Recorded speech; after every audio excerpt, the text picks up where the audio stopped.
Picture a woman named Carol, 62 years old, worked 38 years at a hospital billing department in the Midwest, raised two kids on that income, and the week she turned 62, she walked into her local Social Security office and filed because that was the number that felt right. That was the age her own mother had retired. Nobody at that office sat her down and said, "This reduction follows you every month for the rest of your life." Nobody said, "Wait 5 more years and this same benefit is worth over $1,000 more every single month." She found that out 3 years later, from a coworker who was doing the opposite, and by then, the decision was already locked. That is not a rare story. That is what happens when a rule finishes changing quietly, in the background, while everyone assumes the number they grew up with still applies. And if you were born in 1960 or earlier, that exact rule just finished changing on you in 2026, whether you noticed or not. Here is why this year specifically matters, and I want you to actually sit with this for a second instead of scrolling past it. Since 1983, the age at which you get 100% of your Social Security benefit has been quietly climbing, 2 months at a time, birth year by birth year, from 65 up to 67. That climb finally tops out this year, not next year, not 5 years from now, now. And the Social Security Administration is currently mailing out notices that reflect the completed number, along with a set of other changes stacked on top of it, all landing in the same envelope, all in the same year. If you have not opened that letter yet, or if you opened it and it did not fully make sense, I am going to walk you through every piece of it, using the actual published numbers, not guesses, not rounded off estimates, the real figures straight from the agency itself. One thing before we get into it, this channel tracks Social Security, Medicare, and retirement rule changes as they happen, every week, sourced directly from the agencies that publish them. If you want that information before it costs you money instead of after, subscribe now and turn on notifications. It takes 2 seconds, and it means the next change like this one reaches you before your next check does, not 3 months after a friend mentions it at church. Now let's get into what actually happened. Back in 1983, Social Security's trust fund was running dangerously low, and Congress, under Ronald Reagan, passed a sweeping set of amendments to fix it. One piece of that law raised the full retirement age from 65 to 67. Lawmakers did not want to spring a 2-year jump on anyone all at once, so they staggered it. If you were born in 1937 or earlier, none of it touched you.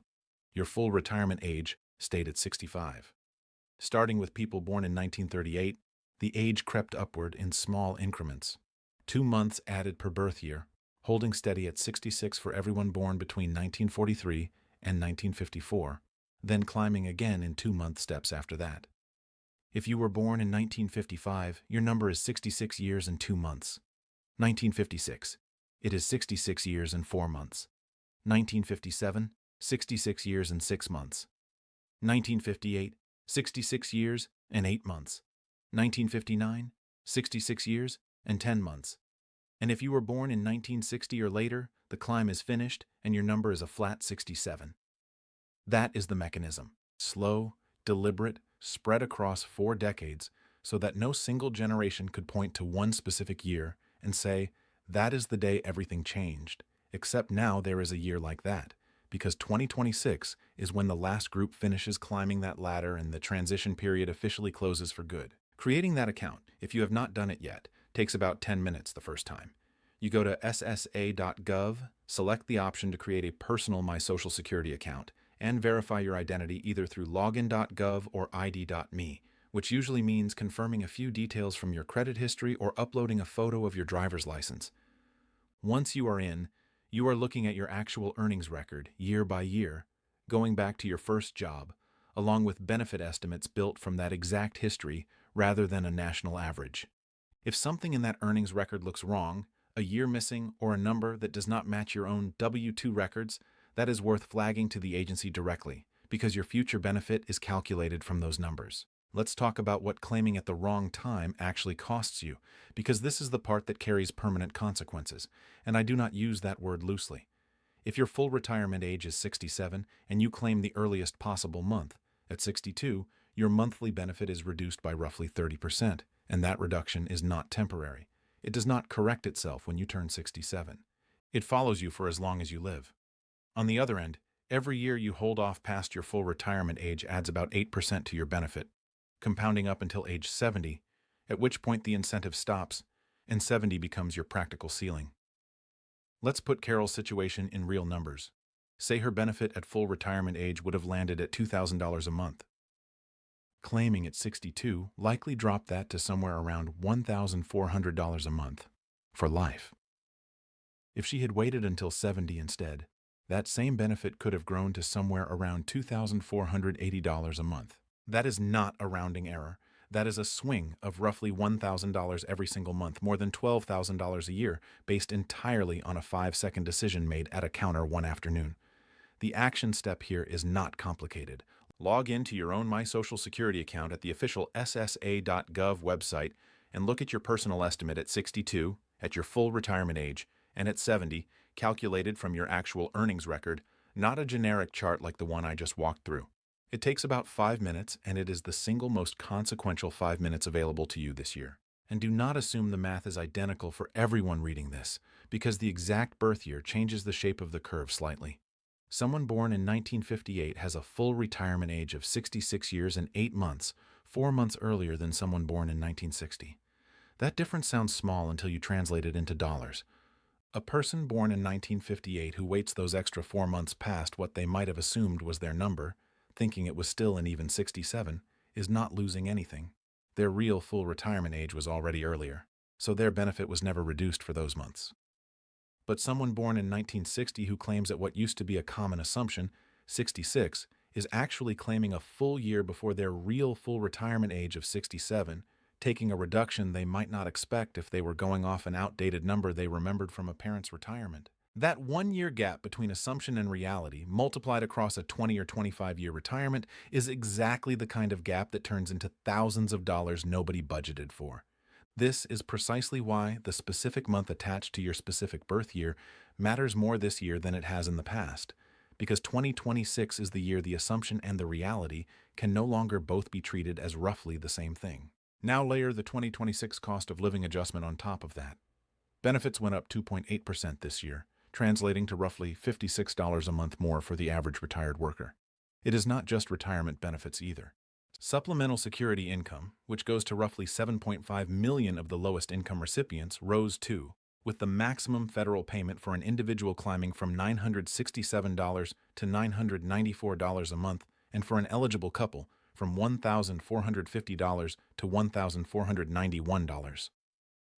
Social Security disability insurance recipients saw their average benefit rise from about $1,586 to about $1,630 a month. All of it comes from the same calculation, the Consumer Price Index for urban wage earners and clerical workers, comparing prices in the third quarter of one year against the third quarter of the year before.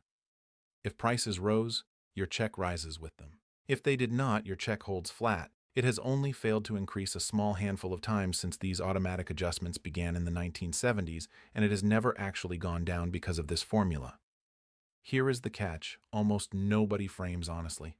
2.8% is on the modest end compared to the sharper increases seniors saw a few years back when inflation was running hot.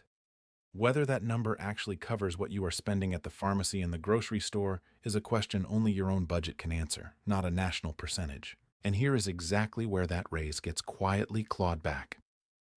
The standard Medicare Part B premium jumped from $185 a month in 2025 to $202.90 a month in 2026.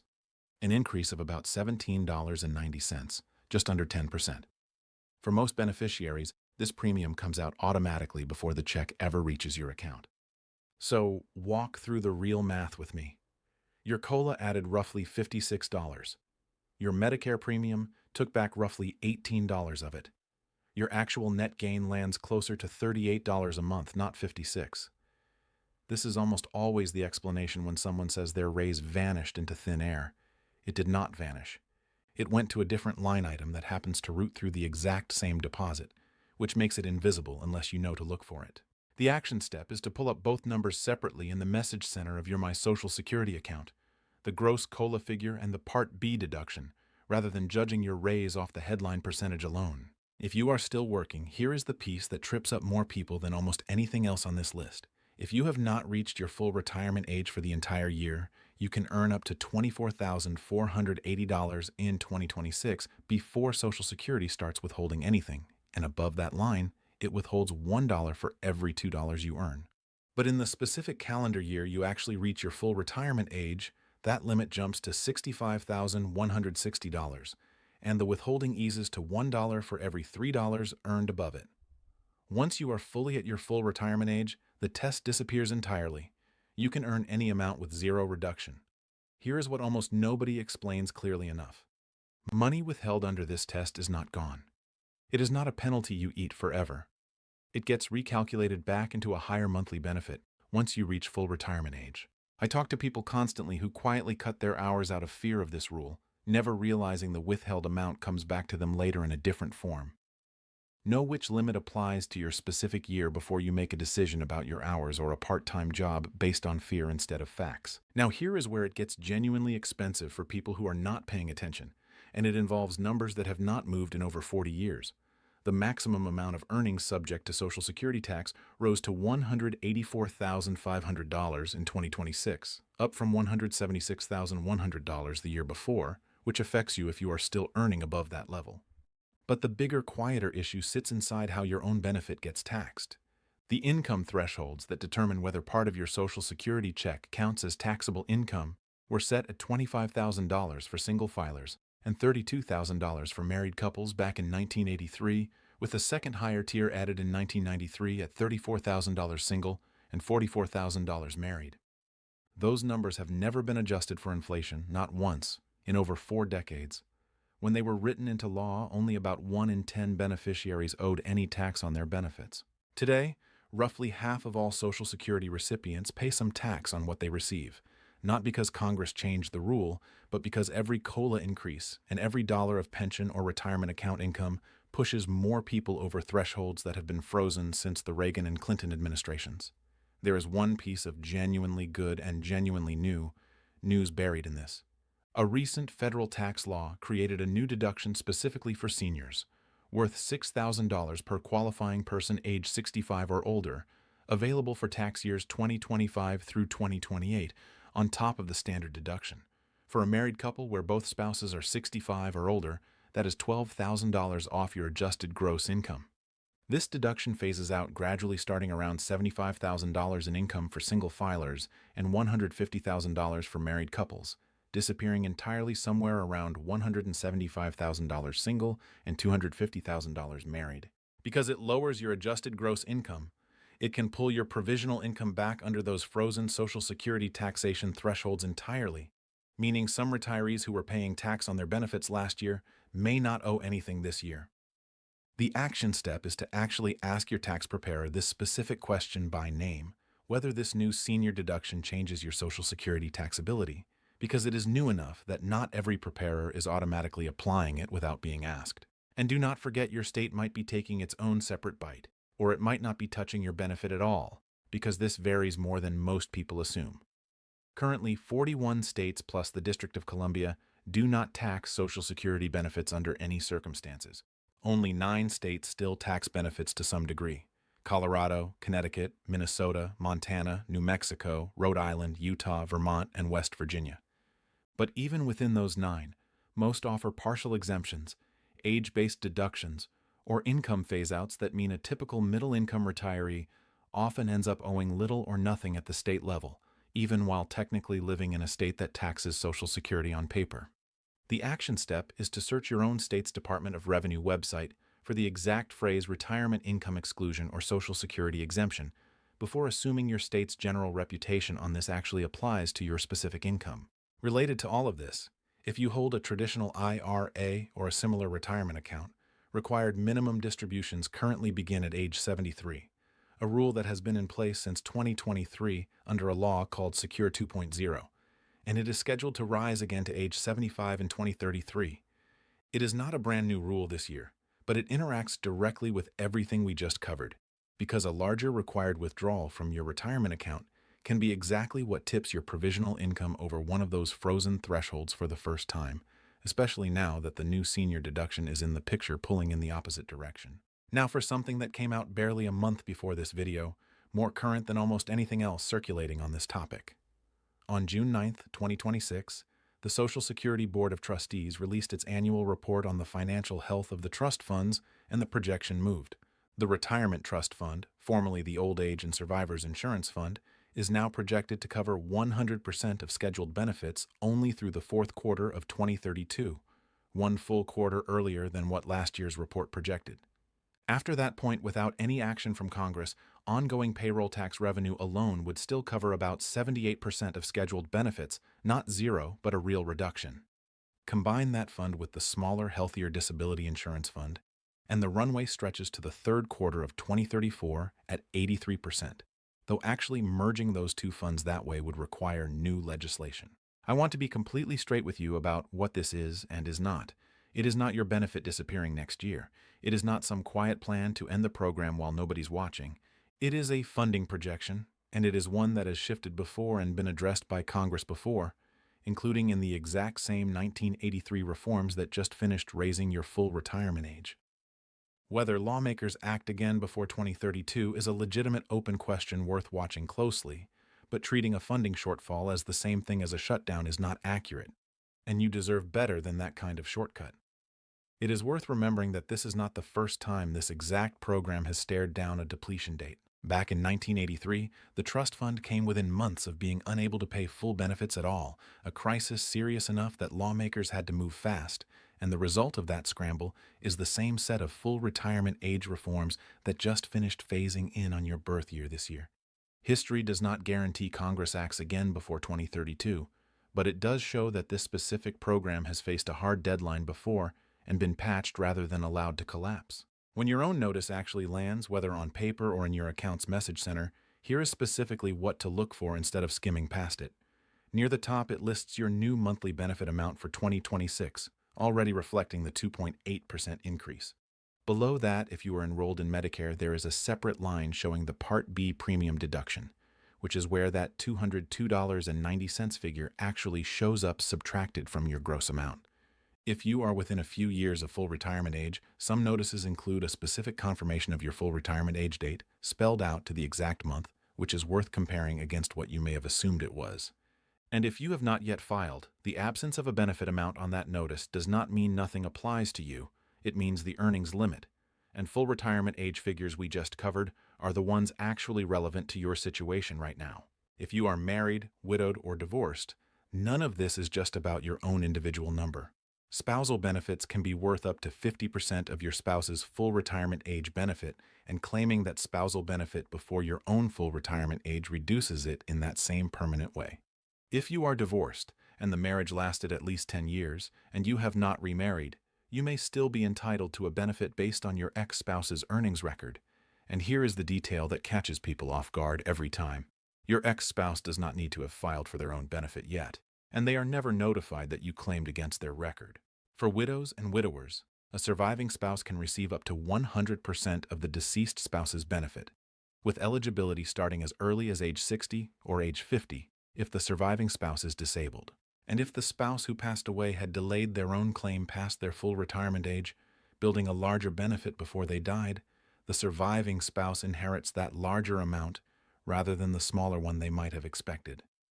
This is one of the most overlooked reasons that delaying a claim, when it is financially possible, protects not just the person doing the delaying, but whichever spouse ends up living longer. Before we close this out, let me clear up 3 things I hear constantly because they trip up otherwise well-informed people. The first is the idea that claiming your benefit and retiring from work are the same event. They are not. You can file for Social Security and keep working at the same time at any age, subject only to the earnings test we already walked through if you are under your full retirement age. Full retirement age is a number that affects your benefit calculation. It is not a mandatory stop working date, and nothing in federal law requires you to leave your job the day you start collecting. The second is the assumption that remarriage never changes any of this. It can. If you remarry before age 60, you generally lose eligibility for survivor benefits based on a deceased former spouse. Though, if you remarry at 60 or later, that eligibility is protected. And if you are collecting a divorced spouse benefit based on a living ex-spouse, remarrying generally ends that eligibility as well, tied to the new marriage instead. The third myth is the belief that once your monthly number is set, it is set forever, untouched. It is not. Every beneficiary, regardless of when they claimed, gets the annual cost of living adjustment applied to their existing benefit, and anyone who had money withheld under the earnings test before reaching full retirement age gets that reflected in a recalculated higher benefit once they get there. Your number is not frozen the moment you file, it keeps moving with you. Step back and look at all of this together for a second, because these are not 7 unrelated facts, they are one story.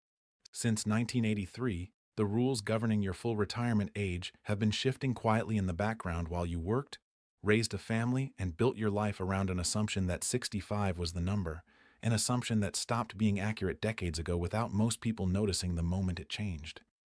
2026 is simply the year that slow climb finishes, landing in the same 12 months as a modest cost of living increase, a Medicare premium hike that eats into it, earnings limits that quietly trip up people who misunderstand them, taxation thresholds frozen since the Reagan era, a brand new senior deduction most people have not heard of yet, and a funding projection that just moved a year earlier than expected. Carol's mistake was not stupidity. It was simply never having all of these pieces laid out in one place at one time before the decision needed to be made. And that is really the pattern behind almost every one of these numbers. None of them are hidden. The full retirement age table lives on SSA.gov. The COLA figure was announced publicly back in October. The Medicare premium is published by CMS every fall. The taxation thresholds are sitting in the tax code, unchanged for anyone who looks. The problem was never secrecy.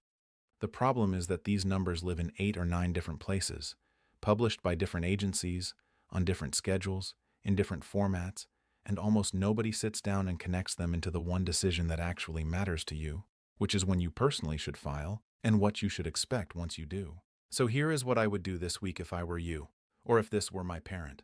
Log into your My Social Security account and confirm your exact full retirement age down to the month, along with your estimated benefit at 62, at full retirement age, and at 70.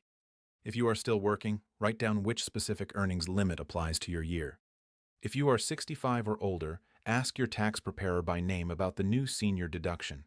And when that letter arrives, whether by mail or in your online account, actually read the entire thing instead of setting it aside for later. Because later has a way of turning into 3 years from now, in a conversation with a coworker after the decision is already locked in. None of this requires a financial advisor or a law degree to act on. It requires about 20 minutes, a login, and the willingness to look at your own specific numbers instead of the number you inherited from someone else's retirement decades ago. If this cleared something up for you, hit like so it reaches more people looking for the accurate version of this instead of the panicked one, and subscribe if you have not, because I break these down the moment the agencies themselves publish them, not weeks after the fact. Drop your birth year in the comments and tell me whether your letter has shown up yet and whether the number in it matched what you expected going in. I read every single one, and it genuinely shapes what I cover next.